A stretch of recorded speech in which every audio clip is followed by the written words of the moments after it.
السلام علیکم ورحمۃ اللہ وبرکاتہ. نحمده ونصلی علی رسولہ الکریم. اما بعد فاعوذ باللہ من الشیطان الرجیم. بسم اللہ الرحمن الرحیم. رب اشرح لی صدری ویسر لی امری واحلل عقدۃ من لسانی یفقہوا قولی. کل کا لیسن کافی سخت تھا، اس کے باوجود ہم سب سے غلطیاں ہوئی یا کوئی نہیں ہوئی؟ ہوئی نا؟ کیوں ہوئی؟ جبکہ ہم پڑھ کے گئے تھے، جان کے گئے تھے کہ گناہ نقصان دہ ہیں. پھر کیوں غلطیاں ہوئی ہم سے؟ کیا وجہ تھی؟ جی کمزور ہیں، بھول جاتے ہیں، وہی لیم ایکسکیوزز، کانشیس نہیں تھے.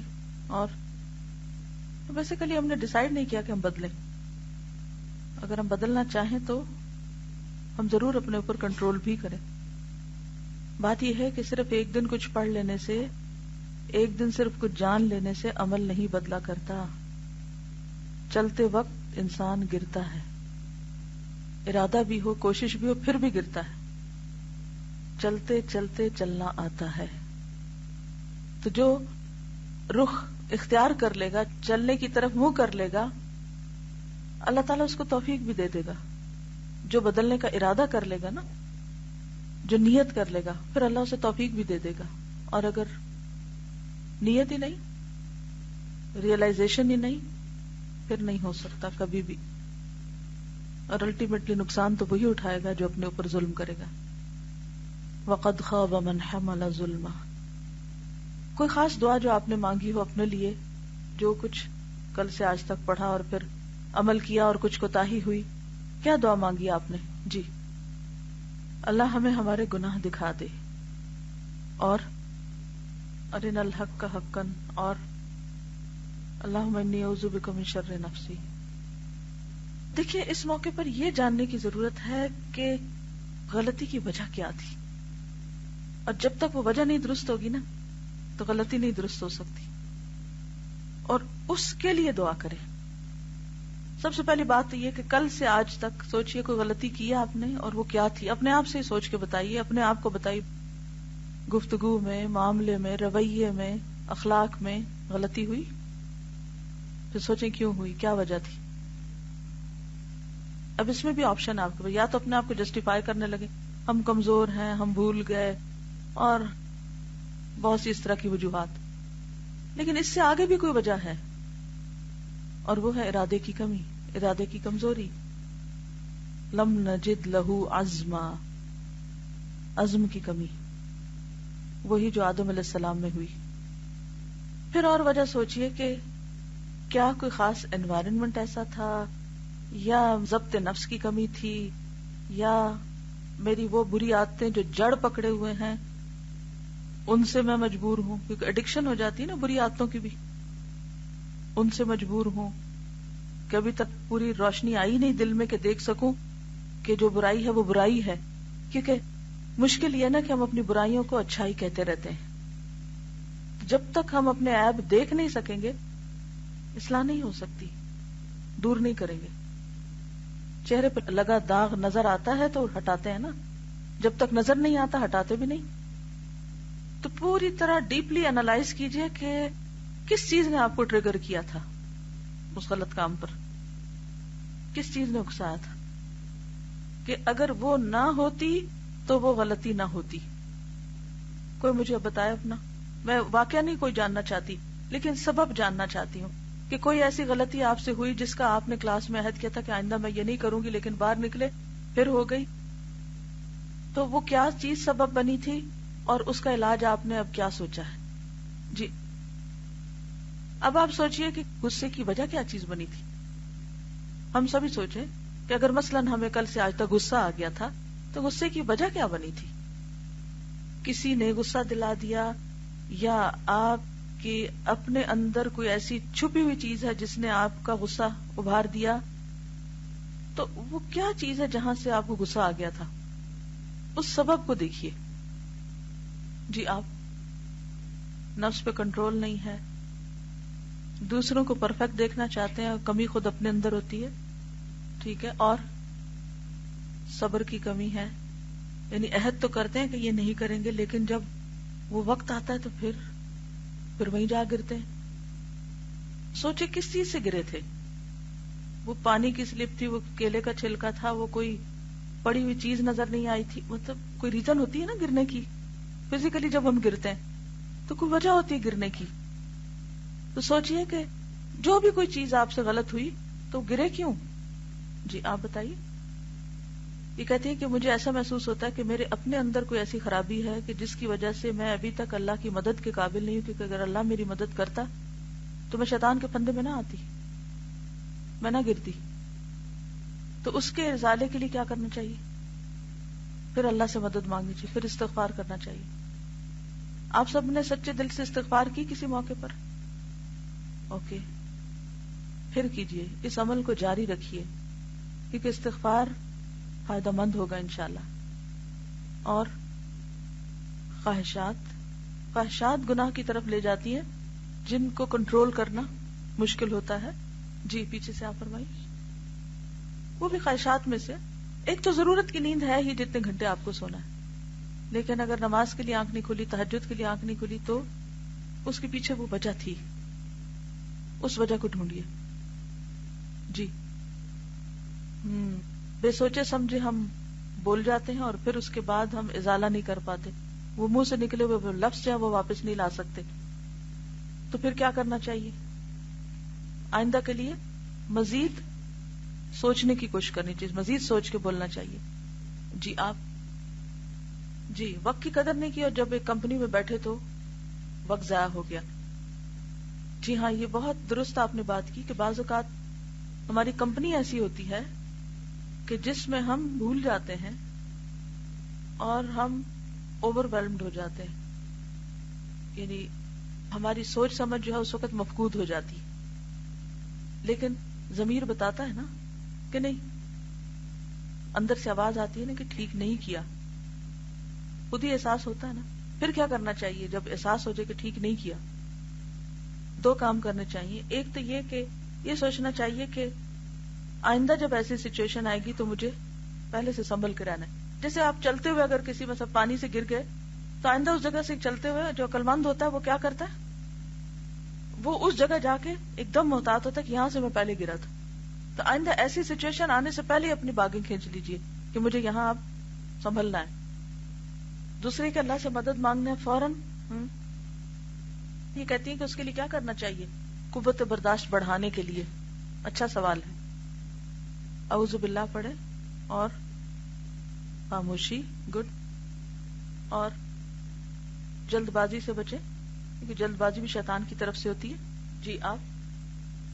خطا کا پتلا ہے، ہو جاتی ہیں، لیکن یہ ہے کہ پھر پہلے تو اسے کیٹیگرائز کرنا چاہیے کہ کس کیٹیگری میں آ رہی ہے. یہ ہم مانے تو صحیح وہ خطا ہے، کیونکہ ہم یہ کہہ کہ خطا کے پتلے ہوگی بس بات ختم، آگے چلو. ٹھیک ہے آگے تو چل پڑیں گے، مگر اعمال نامے میں تو لکھا جا چکا ہے نا، اسے بھی تو مٹانا ہے.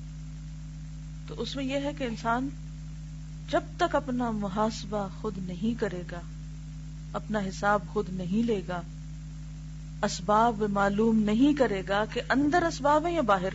بعض اوقات اسباب اندر ہوتے ہیں اور ہم باہر بتاتے رہتے ہیں، یا یہ کہ اندر بھی اسباب ہوتے ہیں اور باہر بھی ہوتے ہیں. ٹھیک ہے، مثلا ایک شخص کی ٹانگیں ہی کمزور ہیں اور اتنے میں آگے سے پھسلنے والی چیز بھی آ گئی تو وہ زیادہ بری طرح گرے گا.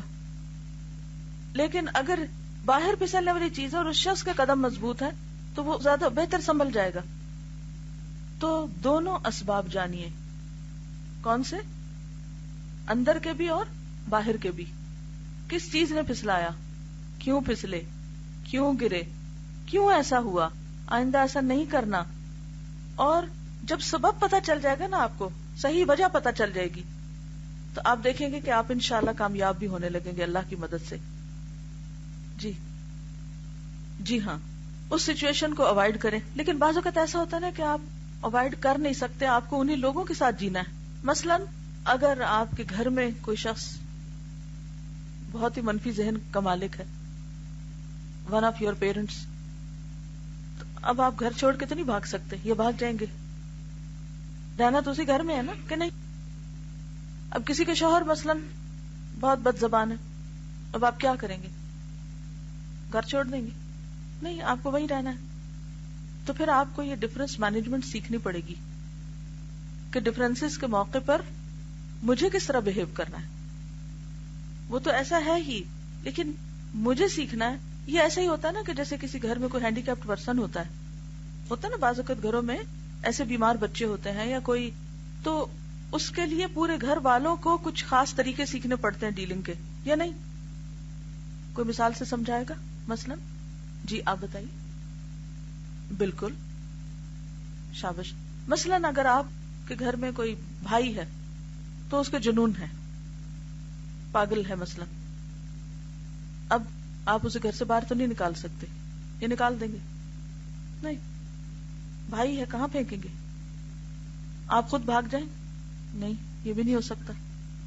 تو پھر آپ کو یہ پتا ہونا چاہیے کہ جب اس پہ پاگل پن کا دورہ پڑے تو اب آپ نے کیا کرنا ہے. وہ تو نہیں کر سکتا کچھ، کیونکہ وہ تو ہے ہی پاگل.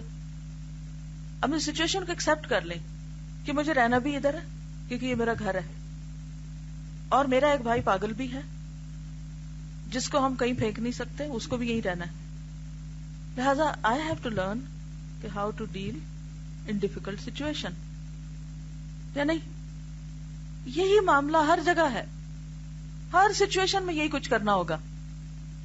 مثلا آپ دیکھیں کہ بعض بچیوں کے باپ جو ہوتے ہیں وہ ڈرنک کرتے ہیں یا نشہ کرتے ہیں. ہوتا ہے نا ایسے؟ ہمارے معاشرے میں کس قدر لوگ نشہ کرتے ہیں، یہ ڈیزیز ہے نا. اب آپ کو پریشانی یہ کہ جب آپ کا باپ نشہ کرتا ہے تو اس کو اچھے برے کی کوئی تمیز نہیں رہتی. ہو سکتا ہے باپ کے نشے کی وجہ سے آپ کی عزت بھی خطرے میں ہو، کیونکہ ایسی سٹوری سننے میں آتی ہیں. کیونکہ باپ تو نشے میں، اس کو تو عقل ہی ماری ہوئی ہے. اب اس کو تو پتہ ہی نہیں کہ میرے سامنے میری بیٹی ہے یا بیوی ہے یا کون ہے اور کون نہیں. اب کیا اپنے باپ کو آپ کک آؤٹ کر دیں گے گھر سے؟ آپ کچھ نہیں کر پا رہے. اب آپ نے جب دیکھا کہ باپ وائلنٹ ہو رہا ہے نشے میں، آپ کو کیا کرنا بتائیے؟ کوئی پتہ نہیں کیا کرنا ہے. جا کے ہمسایوں کو بتانا ہے کہ میرا باپ نے نشہ کیا ہوا اس وقت ہے. یہی کریں گے؟ جی، خود کو سچویشن سے ہٹا لینا ہے، خود اپنی پروٹیکشن کرنی ہے، کیونکہ آپ کے پاس اس وقت عقل ہے، اس کے پاس نہیں ہے. جب بھی آپ کا معاملہ زندگی میں کسی ایسے شخص کے ساتھ ہو جس میں عقل کی کمی ہے کسی بھی وجہ سے، مثلا جب کوئی غصے میں آتا ہے تو اس کی عقل کہاں ہوتی ہے اس وقت؟ حاضر کہ غائب؟ غائب. اس کی عقل غائب ہے. اب اس سے نہ توقع رکھیں کہ وہ سمجھداری کی بات کرے. جو باتیں میں اس وقت آپ سے کر رہی ہوں نا، یہ زندگی کے حقائق ہیں جنہیں بہت سے لوگ چھپا کے رکھتے ہیں. And they don't know how to manage this situation. پھر ادھر پوچھتے ہیں، ادھر پوچھتے ہیں، ادھر پوچھتے ہیں، حاصل کچھ نہیں ہوتا. فرسٹریشن، چیخ پکار، توڑ پھوڑ، گھر میں بربادی، گھر سے بھاگنے کی کوشش کرتے ہیں. کیا گھر سے بھاگ کر بہت اچھی سچویشن باہر ملتی ہے ان کو؟ باہر تو اس سے بھی بڑی بلائیں بیٹھی ہیں. کہاں جائیں گے؟ پھر ہم کہتے ہیں ہم اپنے آپ کو مارنے لگے کہ ہم اور نہیں برداشت کر سکتے، اور نہیں صبر ہوتا. تو واقعی آپ کو ضرورت ہے کہ آپ اپنے آپ کو سنبھالنا سیکھیں. اور بات یہ ہے کہ لا یکلف اللہ نفسا الا وسعہا. اس سچویشن کو ایکسپٹ کر لیں. اللہ نے اگر آپ کو کوئی ایسی اولاد دے دی ہے، بعض اوقات ایسے بچے ہو جاتے ہیں، بعض اوقات بہن بھائی ہوتے ہیں جو بیمار ہوتے ہیں، بعض اوقات کوئی رشتہ داروں میں ایسا شخص ہوتا ہے. کبھی بھی زندگی میں کوئی ایسی سچویشن ہو سکتی ہے، اور ہر شخص کی زندگی میں کوئی نہ کوئی ایسی سچویشن ہوتی ہے جو اس کے لیے ڈیفیکلٹ ہوتی ہے. ہم کیا چاہتے ہیں؟ ساری مشکلات ہٹ جائیں اور ہمیں آرام سے جینا مل جائے. ہر شخص یہ چاہتا ہے نا. یہ نہیں ہو سکتا، اس دنیا میں نہیں ہو سکتا. نہ آپ بھاگ سکتے ہیں، نہ آپ چھوڑ سکتے ہیں. آپ کیا کر سکتے ہیں؟ اس وقت اپنا لاہے عمل طے کر لیں کہ آئندہ جب ایسی سچویشن ارائیز ہوگی تو میں نے کیا کرنا ہے. کیونکہ آپ کے پاس چوائس ہے اپنے آپ کو ہینڈل کرنے کی، کسی کو نہیں. مثلا ایک بچی کی شادی ہوتی ہے اور عین اسی وقت ساس جو ہے وہ مینوپاز کے فیز سے گزر رہی ہے. وہ بیٹھے بیٹھے بھڑک اٹھتی. آنے والی نئی بچی پریشان ہو جاتی کہ یہ تو ابھی تھوڑی دیر پہلے تو بالکل اچھی بلی تھی، خوش باش تھی، ہنس کھیل رہی تھی، ابھی کیا ہو گیا، میں نے کیا کیا؟ اور بغیر کسی وجہ کے آپ کو ڈانٹ پٹکار پڑنے لگتی. ایسے موقع پہ لڑکیاں پھر کیا کرتی ہیں؟ فوراً گھر کال کر دیتی. اب وہ ماں پریشان ہو گئی کہ میری تو بیٹی کی قسمت پھوٹ گئی, کیا خیال ہے ابھی نہ واپس بلا لیں اس کو, ابھی تو کچھ نہیں بگڑا, ختم کرتے ہیں یہی قصہ. بہت سی ڈیورسز صرف ان چھوٹے چھوٹے ایشوز پہ ہو رہی ہیں. پہلے تو رشتے ملتے نہیں, جب مل جاتے ہیں تو چھوٹی چھوٹی باتوں پہ توڑ بیٹھتے ہیں. اور پھر آپ دیکھیے کہ نبی صلی اللہ علیہ وسلم نے عورت کے ناشکرے پن کو اس کے جہنم میں جانے کا ذریعہ بتایا. اور یہ ناشکرا پن کیا ہوتا ہے؟ جو سب کچھ ملا ہے, لمبی لسٹ, وہ سب بھول جاتی ہے اور ایک تکلیف کے اوپر ہر چیز توڑ پھوڑ دیتے ہیں, ہر چیز کو پیچھے پھینک دیتے ہیں. اب مثال کے طور پر اگر آپ اپنے شوہر سے خوش نہیں تو اپنے آپ کو لے جائیے شادی سے پہلے والی سچویشن میں اور دونوں کو کمپیئر کیجئے. شادی سے پہلے آپ کے پاس کیا کیا تھا اور شادی کے بعد آپ کو کیا کیا ملا ہے اور کیا نہیں ملا. تو میجورٹی کیسز میں آپ دیکھیں گے کہ شادی کے بعد آپ کو جو جو کچھ ملا ہے وہ زیادہ ہے بنسبت اس کے جو نہیں ملا, اور شادی سے پہلے آپ کو بہت کچھ نہیں ملا ہوا تھا. مثال کے طور پر شادی سے پہلے آپ کے ساتھ کوئی کمپینین نہیں تھا, آپ آن یور اون تھے. کمپینین زندگی کی ایک ضرورت ہے, شادی ایک ضرورت ہے, ایک فزیکل نیڈ بھی ہے, ایموشنل نیڈ بھی ہے. ہو سکتا ہے شادی کے بعد فزیکل نیڈ پوری ہو رہی ہے, ایموشنل نہیں پوری ہو رہی. فار ایگزامپل, اب آپ اس سے فرسٹریشن کا شکار ہیں, یہ تو کیسا انسان ہے, اس سے تو کوئی بات ہی نہیں کر سکتے, اس کو تو میری سمجھ ہی نہیں میرے جذبات کی. جذبات سب کچھ نہیں ہوتے, زندگی کی اور بھی بہت سی ضروریات ہوتی ہیں. تو پھر اپنے آپ کو لے جائیے اس پچھلی سچویشن پر کہ شادی سے پہلے میرے جذبات کی تسکین کے لیے کیا تھا, کون تھا, حلال تھا یا حرام تھا, جائز تھا یا ناجائز تھا. تو اب آپ دیکھیے شادی سے پہلے کوئی بھی نیڈ نہیں پوری ہو رہی تھی, نہ فزیکل نہ ایموشنل نہ کچھ اور. شادی کے بعد ہو سکتا ہے کہ کوئی ون آف دوز نیڈز پوری ہو رہی ہوں. شادی سے پہلے میرے پاس کوئی بچہ نہیں تھا, شادی کے بعد اللہ نے مجھے بچے دیے ہیں, ان کی قدر کریں. کیا آپ چاہتے تھے کہ شادی کے بغیر اکیلے ہی چلے جائیں دنیا سے؟ تو جب اللہ نے آپ کو گھر دے دیا, شوہر دے دیا, بچے دے دیے, کھانے کو دے دیا, اور کسی ایک چیز کی کمی ساتھ لگا دی, مثلاً یہ کہ شوہر اخلاق میں بہت اچھا نہیں, یہ شوہر کمائی بہت اچھی نہیں کرتا, یہ شوہر کے اندر کوئی اور کمی ہے, اب کیا ہے وہ ساری چیزیں جو شادی کے بعد ملی ان کے اوپر کراس پھیر کے صرف اس کو ہائی لائٹ کیے بیٹھے. یہ نہیں ہے, ہر آنے جانے والے کو یہی مسئلہ سنا رہے ہیں, ماں باپ کو بھی یہی سنا سنا کے رلا رہے ہیں, خود بھی پریشان ہے, دوسروں کو بھی پریشان کیا ہوا ہے. کیا کر رہے ہیں ہم اپنے ساتھ اور کیا کر رہے ہیں ہم اپنی آخرت کے لیے؟ تو کسی بھی سچویشن میں ہمیشہ یہ دیکھیے کہ کیا کیا ملا ہوا ہے آپ کو. مثلاً آپ یہاں آتے ہیں, پڑھنے کے لیے آتے ہیں, آپ کو روز قرآن پڑھنے کو ملتا ہے, آپ کو ایک اچھا انوائرنمنٹ ملا ہوا ہے, آپ کے کئی گھنٹے اللہ کی عبادت ذکر میں گزرتے ہیں. لیکن اس کے ساتھ یہ ہے کہ مثال کے طور پر کلاس میں یا ہاسٹل میں ٹو مینی پیپل ہیں, تو آپ کو بہت فریش ایئر نہیں ملتی, آپ کو لانگ آور بیٹھنا پڑتا ہے, آپ تھک جاتے ہیں, آپ کو گھر والوں کی کچھ دوری برداشت کرنی پڑتی ہے. اب آپ کہتے ہیں نہیں میں تو بس بہت تھک جاتی ہوں, میں نہیں آ سکتی, میں جا رہی ہوں. اب آپ سوچئے کہ یہاں آنے سے پہلے آپ کے پاس کیا تھا, یہاں آ کر آپ کو کیا ملا. وہ ملا جو ہوا خیر مما یجمعون, لیکن پھر بھی آپ ناشکر ہیں. اور یہ جو چیزیں نہیں ملی ان کو آپ نے اتنا اپنے اوپر حاوی کر لیا کہ آپ اس سے بھی اپنے آپ کو محروم کر رہے ہیں جو آپ کو ملا ہوا ہے. وہ نفع کا سودا ہے. زندگی کے ہر معاملے میں یہی چیز ہے, الا یہ کہ دوسرا بالکل امبیلنس ہو جائے کہ آپ کو کچھ بھی نہیں ملا ہوا اور پہلے والی سچویشن میں کچھ تو ملا ہوا تھا. تو پھر آپ کہتے ہیں کہ اچھا جہاں کچھ بھی نہیں اس کے مقابلے میں جہاں کچھ ہے وہ میں اختیار کر لیتا ہوں. پھر آپ واپس اپنے پیچھے پلٹ جائیے, چاہے شوہر کا گھر چھوڑنا پڑے یا کوئی یونیورسٹی یا کوئی پڑھائی یا کوئی کلاس یا کوئی قرآن کا سیکھنا, کیونکہ یہاں تو کچھ مل ہی نہیں رہا. تو جو مجھے تھوڑا پہلے ملا تو میں واپس لوٹ جاتی ہوں.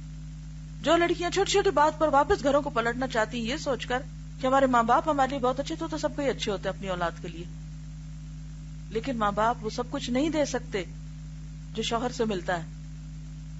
اور کب تک ماں باپ دے سکتے ہیں؟ تو اس لیے ہمیشہ جب آپ دو میں سے ایک چیز کا انتخاب کرنے لگے تو آپ سارے پلس اینڈ نیگیٹو لکھ لیا کریں, پازیٹو نیگیٹو دونوں لکھ لیا کریں, اور جس کا سکور بڑھ جائے وہ اختیار کر لیا کریں. لیکن اس میں آپ جسٹس کریں, آنےسٹ ہوں جب آپ ان چیزوں کو انالائز کر رہے ہوں. صرف ایک خرابی کو لے کے, ایک کمی کو لے کے اسے اتنا حاوی کر لینا اور اسے اتنا جنرلائز کر لینا کہ باقی بڑی بڑی نعمتوں کو گوا دینا یہ کوئی عقل مندی کی بات نہیں ہوتی. بڑے فائدوں کو سوچا کریں, دیر پا فائدوں کو سوچا کریں. جی ہاں, بعض اوقات ایسا بھی ہوتا ہے کہ کسی سچویشن کی خرابی میں ہمارا اپنا بڑا ہاتھ ہوتا ہے. ہم خود سچویشن کو ٹریگر کر دیتے ہیں. ہم دوسرے کو تو دیکھ رہے ہوتے ہیں کہ وہ ہماری دل آزاری کر رہا ہے, لیکن ہم بھول رہے ہوتے ہیں کہ ہم نے کس طرح بات کی تھی, ہم نے کیا معاملہ کیا تھا, ہمارا چہرہ اس وقت کیا دکھا رہا تھا. جی, بہت توقعات نہ رکھیں. اگر کسی سے خیر مل جائے تو بہت شکر گزار ہوں, اور اگر آپ نے جس کے ساتھ بھلائی کی وہ آپ کا شکر گزار نہیں تو آپ اپنے آپ کو کیوں کھپا جلا رہے ہیں, آپ کیوں پریشان ہیں. وہ تو اس کا مائنس پوائنٹ ہے, تو اس کی خرابی پہ میں جلدی کوڑتی رہوں. نہیں, مجھے تو نہیں ایسا کرنا. جو اچھا کرتا ہے اچھا ہے, جو برا کرتا ہے اپنے لیے کرتا ہے. جی گڈ. جس کو بھی لینا ہے اس کی اچھائیوں برائیوں کے ساتھ ہی اس کو لینا پڑے گا, کیونکہ یہ زندگی امتحان ہے. کیونکہ اگر ہم یہ کہتے ہیں نا کہ یہ نہیں دوسری چیز لے لیتے ہیں تو کیا خیال ہے, وہاں کوئی مسئلہ نہیں ہے, وہاں کوئی مشکل نہیں ہے, وہاں کوئی خرابی نہیں ہے. کیا وہ پرفیکٹ ہے؟ کچھ بھی پرفیکٹ نہیں اس دنیا میں. مسئلہ تو ہر جگہ ہوگا. جی آپ فرمائیے. بالکل بالکل, یعنی کسی کی بد اخلاقی, کسی کے برے رویے, کسی کی تکلیف دہ کامنٹس یا کوئی بھی ایسی چیز, اس کی وجہ سے ہم اپنے ساتھ دشمنی نہ کریں کہ ہم اپنے دل کو لگا کے ہم روتے دھوتے رہیں. جی بالکل, ویری گڈ. جب بھی کوئی آپ کے ساتھ بے رخی کرے, زیادتی کرے, تو آپ سوچیں کہ دلوں میں محبت صرف اللہ ڈالتا ہے. آپ نہیں ڈال سکتے کسی کے دل میں اپنی محبت. اور اگر اللہ نے کسی کے دل میں, مثلا شوہر ہے, مثلا بہن بھائی ہیں, دوست ہیں, کوئی بھی ہے, اگر اللہ نے اس کے دل میں آپ کی محبت نہیں ڈالی تو آپ کیا کر سکتے ہیں سوائے اس کے کہ اسے ایکسپٹ کر لیں کہ بس اللہ نے نہیں رکھی وہاں میرے لیے, مجھے یہاں سے نہیں خیر ملنی, تو بس چیپٹر کلوز, ایکسپٹ. چلیے اب کچھ اور کرتے ہیں, دیکھتے ہیں اور کیا کر سکتے ہیں ہم, اور کیا ملا ہوا ہمیں, اور کہاں خیر ہے. جی آپ. جی ہاں, بے مقصد زندگی گزاری جائے تو زیادہ مسائل ہوتے ہیں. جن لوگوں کو اپنا مقصد پیارا ہوتا ہے ان کا فوکس سارا اسی پر چلا جاتا ہے. تو کوشش کیجئے اپنے اوپر چیک رکھنے کی, دوسروں سے زیادہ اپنے اوپر چیک رکھنے کی. کس بات کی؟ کہ میں کہاں کہاں پھسلی, کہاں پھسلی, کیوں پھسلی, آئندہ کے لیے بچاؤ کیسے کرنا ہے, اور اس مسئلے کے لیے خاص دعا کون سی مانگنی. جی ہاں فرمائیے. امتحان ہے نا, یہ اللہ کی دین ہے. قرآن پاک میں اللہ تعالیٰ نبی صلی اللہ علیہ وسلم کو فرماتے لو انفقت ما فی الارض جمیعا ما الفت بین قلوبہم, زمین میں جو کچھ ہے سارا سونا چاندی مال و دولت سارا بھی آپ خرچ کر ڈالیں اس کام کے لیے کہ آپ لوگوں کے دلوں میں اپنی محبت ڈال لیں, آپ ایسا نہیں کر سکتے. وَلَكِنَّ اللَّهَ أَلَّفَ بَيْنَهُمْ, یہ اللہ نے الفت ڈالی. اور پھر آپ دیکھیے کہ اگر ہر کوئی ہم سے محبت کرنے لگ جائے تو ہمارے غرور کا عالم کیا ہو, کہاں پہنچ جائے ہم. تو کچھ لوگوں کو اللہ تعالیٰ ہمارے لیے ایک آزمائش بنا کے وَجَعَلْنَا بَعْدَكُمْ لِبَعْدٍ فِتْنَةً, ہمارا امتحان لیتے رہتے ہیں کہ کتنا صبر ہے, کتنی برداشت ہے. پھر ہم کیا کرتے ہیں. جی آپ بالکل, یعنی ہم اپنا ایک معیار محبت قائم کر لیتے ہیں اور پھر چیزوں کو اس کے اوپر پرکھتے ہیں کہ مجھے یہ چاہیے, ایسا چاہیے اور اتنا چاہیے, اور پھر جب اتنا مل جاتا ہے تو پھر کہتے ہیں اور چاہیے. تو انشاءاللہ سوچتے رہیے, اپنی ڈائریوں میں لکھتے رہیے اپنے لیے ریمائنڈر, مجھے یہ نہیں کرنا, مجھے یہ کرنا ہے, میری یہ خاص دعا ہے. اور اپنی دعاؤں کو کہیں ہائی لائٹ کر کے لکھ لیں, کیونکہ اللہ تعالیٰ بعض خاص سچویشنز میں ہمیں خاص دعائیں یاد کرا دیتے ہیں اور پھر ہم بعد میں پھر بھول جاتے ہیں. چلیے آگے چلتے ہیں. فصل 47 اللہ کی ہر مخلوق معاصی کی مخالفت میں. معاصی کی ایک سزا یہ بھی ہے کہ خدا کی ہر مخلوق گناہگار کے خلاف جری اور دلیر ہو جاتی ہے, یعنی لوگ آپ کے خلاف ہونے لگتے ہیں. تو جب بہت مخالفتوں کا سامنا کرنا پڑے تو پھر استغفار کریں کہ غلطی اپنی ہی ہے کہیں جو نظر نہیں آ رہی کہ کیا ہے.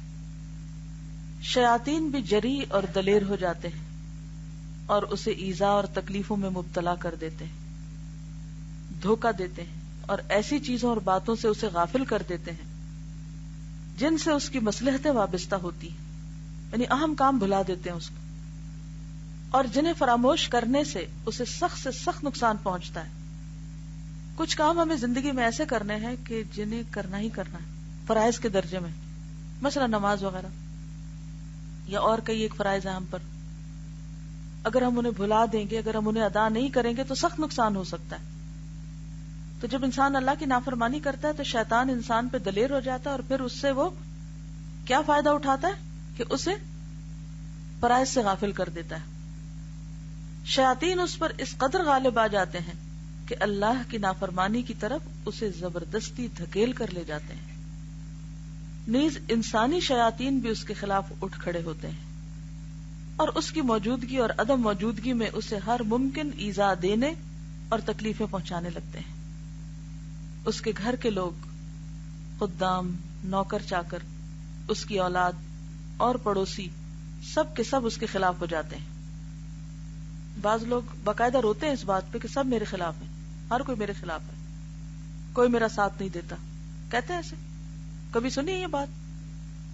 اگر آپ اسے پوچھیں کہ کیوں، تو ہر ایک کا قصور بتا دے گا سوائے اپنے۔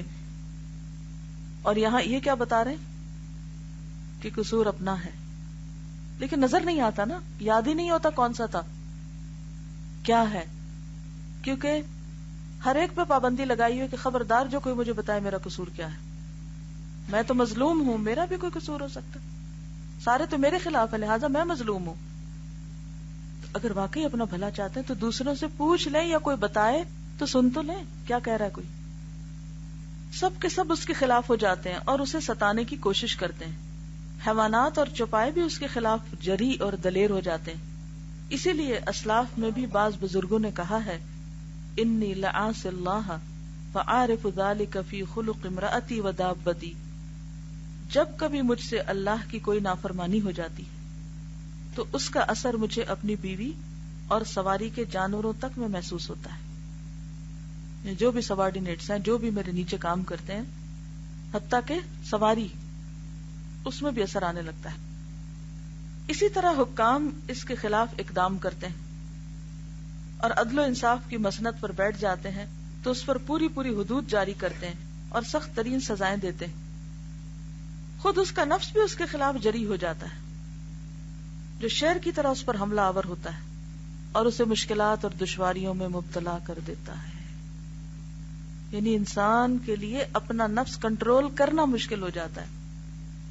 یہ بھی تھوڑی دیر پہلے جو بات ہو رہی تھی نا، کیا برداشت کی کمی ہے، صبر نہیں ہوتا، کیونکہ وہ سب کانشیس میں کچھ ایسی چیزیں ہوتی ہیں جو ذرا سا موقع آنے پر ٹریگر ہو کر اوپر آ جاتی ہیں، کانشیس میں آ جاتی ہیں۔ اسے اس قدر مجبور اور بے دست و پا کر دیتا ہے کہ اگر وہ کبھی نیکی کا ارادہ بھی کرے تو نفس سرکشی کرتا ہے اور اتباع نہیں کرتا۔ اللہ اکبر۔ نیکی کے سارے ارادے، اچھے کاموں کے سارے پروگرام ایک کے بعد ایک ٹوٹتے جاتے ہیں۔ اسے خواہ مخواہ گھسیٹ کر اسی طرف لے جاتا ہے جہاں اس کی ہلاکت اور تباہی کے سارے سامان جمع ہوتے ہیں۔ ایک ایڈکشن کی طرح انسان اس گناہ کی طرف بار بار جاتا ہے۔ مثلا ہمیں پتا ہے کہ کس چیز نے ہماری نماز لیٹ کرائی، پتا چل جاتا ہے کہ نہیں چلتا؟ اتنا بھی نہیں چلتا، چلتا ہے نا؟ اچھا پھر دوبارہ وہی کرتے ہیں۔ یہ پتا چل گیا تھا کہ فلاں چیز، مثلا کمپیوٹر یا ٹیلی فون یا کوئی شخص، اس کی وجہ سے نماز لیٹ ہوئی، نیکی کے کام میں پیچھے رہ گئی یا موقع چلا گیا، تو ہم ماننے کو تیار نہیں ہوتے۔ ہمیں سمجھ آتی ہے لیکن ہم کہتے چھوڑو چھوڑو کوئی بات نہیں۔ تو اگر ہم اس کو مان جائیں نا کہ یہ تھی وجہ اور آئندہ مجھے اس سے بچنا ہے، لیکن کیا کیا جائے اس شخص کا کہ جو جانتے بوجھتے پھر وہیں جا بیٹھے، اسی کمپیوٹر پہ جا بیٹھے، وہی ٹیلی فون اٹھا کے میسجنگ شروع کر دے، کوئی بھی اور چیز، اسی شخص کے پاس جا کے گپ شپ لگائے، تو لیٹ ہوگا یا نہیں ہوگا؟ ہوگا نا، کیونکہ وہی تو سبب تھا، اللہ نے دکھا بھی دیا پھر اس سے باز نہ آیا۔ تو یہ کیا ہے؟ یہ بھی گناہوں کی سزا ہے کہ انسان کو توفیق نہ ہو، وہ اس کے لیے ممکن نہ ہو کہ وہ اپنے آپ کو اس چیز سے چھڑا سکے، اس مصیبت سے الگ کر سکے۔ ایسا کیوں اور کس لیے ہوتا ہے؟ اس لیے کہ طاعت الہی اور عبادت خداوندی رب العالمین کا ایک مستحکم اور مضبوط قلعہ ہے، اور اس میں جو بھی داخل ہو جاتا ہے اسے کامل امن مل جاتا ہے، اور جو اس سے باہر نکل آتا ہے اس پر ڈاکو اور راہزن وغیرہ حملہ کر دیتے ہیں۔ ذکر کو بھی اس سے تشبیہ دی گئی نا مضبوط قلعے سے۔ تو جب انسان اللہ کی یاد چھوڑ کے اور یادوں میں پھنس جاتا ہے تو پھر کیا ہوتا ہے؟ قلعے سے باہر ہوتا ہے نا، تو کوئی بھی حملہ آور ہو سکتا ہے اس پہ۔ معاصی اور گناہ جس قسم کے اور جس درجے کے ہوں گے، اسی قسم کی اور اسی درجے کی آفتیں اس پر حملہ آور ہوں گی، جنہیں کوئی روک ہی نہیں سکتا۔ پڑھیے اس کو۔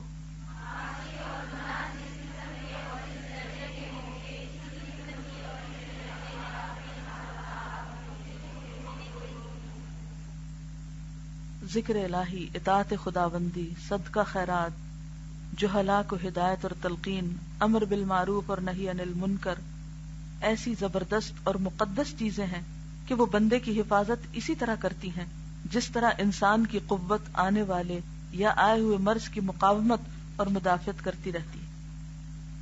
یعنی انسان کے اندر جو وائٹل فورس ہے، آپ کا جو ریزسٹنس ہے آپ کی باڈی کے اندر، امیون سسٹم جو ہے، اگر وہ اسٹرانگ ہوگا تو کیا ہوگا؟